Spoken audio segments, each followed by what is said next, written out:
দুঃখের বিষয় হলো আমার মা মারা গিয়েছে।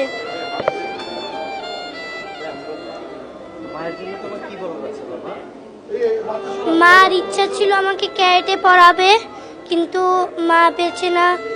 যদি যখন যখন মারা গেছে তখন তো আমার আর ভাল লাগছে না। হ্যাঁ, বলার আছে যে আমার মাকে তুমি সুস্থ করে দিও আল্লাহ, তুমি জান্নাতে নিয়ে যেও আল্লাহ, তুমি মা যত কেন বলে মাকে জান্নাতে নিয়ে যাবে এবং আল্লাহ সবচেয়ে সুন্দর জায়গায় তাকে রাখবে, ঠিক না? হ্যাঁ।